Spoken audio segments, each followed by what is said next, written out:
Welcome back. Coming up, our Driven 100 diesels get a good mauling by a pack of quota-hungry sales reps. And some life and death facts on tyre safety. But first, it's time to be afraid. You're stuck behind a very large lorry on a two-way road and you see a chance to overtake. But which of this week's turbo diesels will give you the confidence you need to make your move? It's the time exposed to danger test. Before we start, action replay. Here's how the petrol version of our reigning champ, the new Mondeo, performed in the same test last series. A good 6.6 seconds. First to go of our dueling diesels, the Volkswagen Passat. Right guys, first diesel of the season. Smelly, dirty, what do you reckon? Well, if you two had a bath, it would be less smelly now. The car smells okay. Right, I'm in third gear. We're going to do a time exposure danger test where we overtake the truck. 50 miles an hour is the speed. We've got 130 brake horsepower and the most pull or torque of the three cars. So 0 to 60 in just under 10 seconds, and would you believe top speed of 130? Now the mid-range pull should be brilliant, so... 228 pounds of mid-range torque, and it works brilliantly. A solid performance from the Passat, the most powerful car of the bunch, overtaking with reassuring efficiency. Now, will the French-built Renault stay cool when the going gets tough?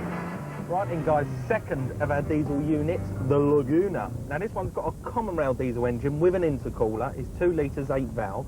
It's punchy, it's quick, it's got a 6-speed gearbox. Yeah, but instantly, I don't think it feels as refined, it feels a bit more noisy on the road. No, we've got 120 horsepower in here, so not as much as the Passat. Right, but it delivers 200 pound of foot torque at 2,000 RPM. This is where we need it, getting past the big truck. It's a breeze again. 124 mile an hour, 0 to 60 in 10.5. These are diesels, remember. They're performing like their petrol counterparts. Well done. Once again, grace under pressure. Finally, the Mondeo. It's got a lot to live up to. Will it display the pedigree of its petrol cousin? Our car of the year last year was the petrol version of this, the new Mondeo. Tell you what, it's like a Massey Ferguson. It's so noisy, so rattling. Delivers 207 pound of foot torque at about 2,000 RPM. Here we go, guys. We're down on power in here. 150 horsepower, which means there's not nearly enough space to get through as there was in the Passat. It's not as good on power as either the Passat or the Laguna. However, I like this car to drive. It feels the nicest to drive. You've got to hand it to them. These new turbo diesels are certainly accomplished. Even more pulling power lower down the rev range than a 2-litre petrol Mondeo. Diesels outperforming petrol, huh? Is nothing sacred. But there has to be a winner, and it's the Volkswagen. But it's very close, with Renault runner-up and the Ford a stodgy third.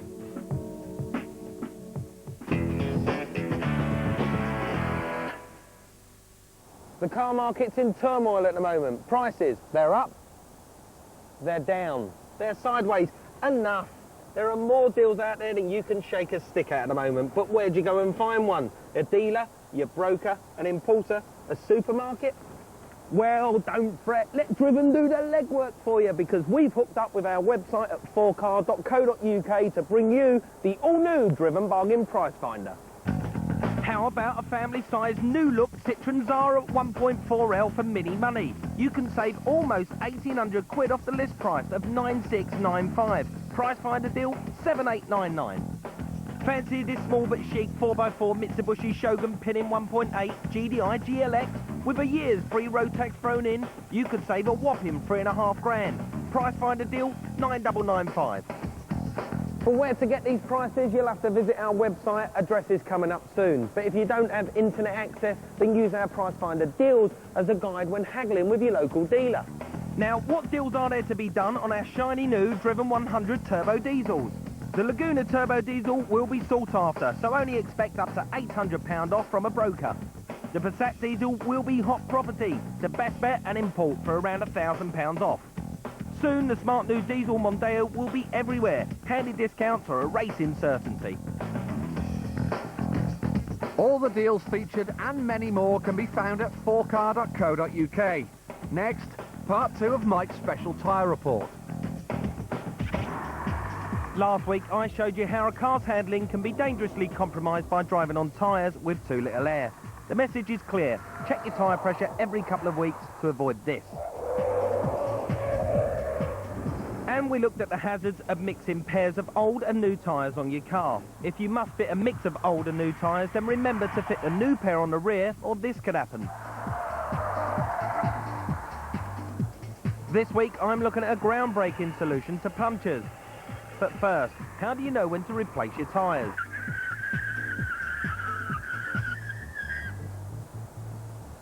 Tread depth is vitally important and can affect your braking distance. The minimum requirement for a tyre is 1.6 millimetres or up to the letters on a 5p coin or down to the tread wear indicator on any modern tyre. Now we're going to see the difference between new and worn tyres during a braking test on this specially adapted surface. The deeper the tread on your tyres, the more contact you have with the road surface. When you brake on a wet road, the depth of your tread will determine the distance that you skid. We're going to test this out with two courses. We're going to brake at 40 miles an hour on a track wetted down to simulate a recent downpour. The first courser has new tyres.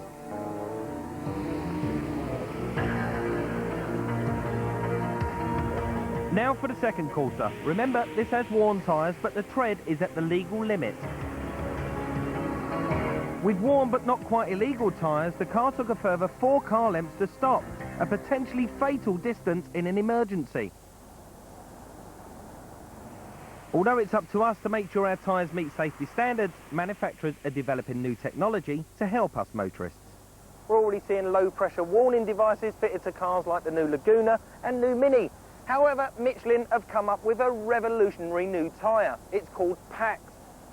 A puncture on a conventional tyre can cause damage to the rim, leaving you stranded on the hard shoulder. Not so the PAX tyre. It has an inner rubber ring which supports the wheel rim after a puncture, like a tyre within a tyre, which means you can drive on safely. It will run at 50 miles an hour for around 125 miles flat, and it's hoped that in the future it will do away with the necessity of having a spare wheel.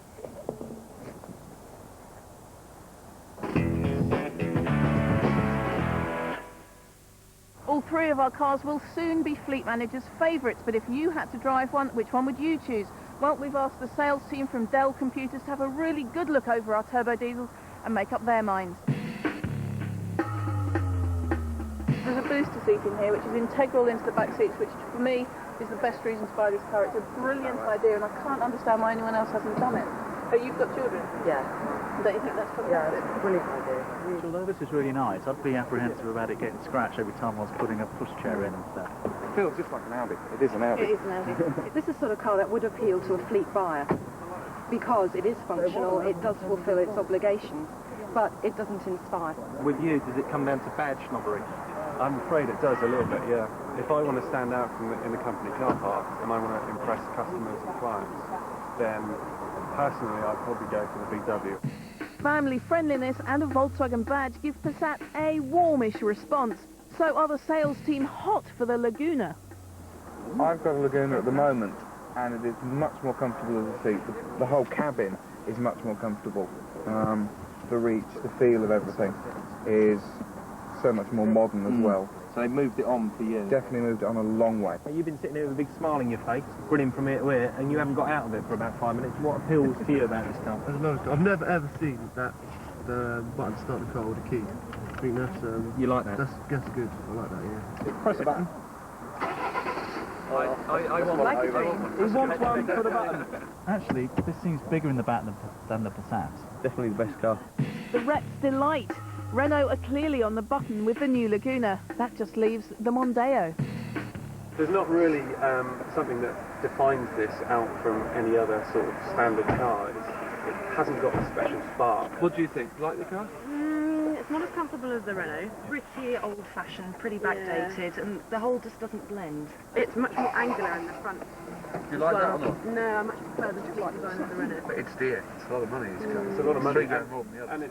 and it's a Ford, unfortunately, and they do tend to just sort of blend in. Not the pride of this company car park then. Right, our sales team have had a look around our 3 turbo diesels, but it's time for them to make up their minds. You ready, guys? Run around now. Right, 1, 2, 3. That's all right, there's going to be a rush in a minute. You're going to be there for a long time. I'll get my coat. 2, 1, Penny. I've got 6 parents who have fallen in love with the integrated booster seat. I've got 13. That's an overwhelming result for the Renault Laguna. Right then, it's driven 100 time. Let's get on with it. Okay. And the VW Passat. The new Passat. Drivability. There's no support around the shoulders, which I think on a long journey we're going to get horrible backache.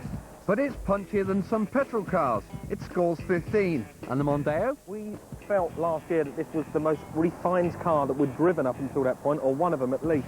In diesel form, all of that gets thrown out the window because it's noisy, it's clacky, it's slightly underpowered.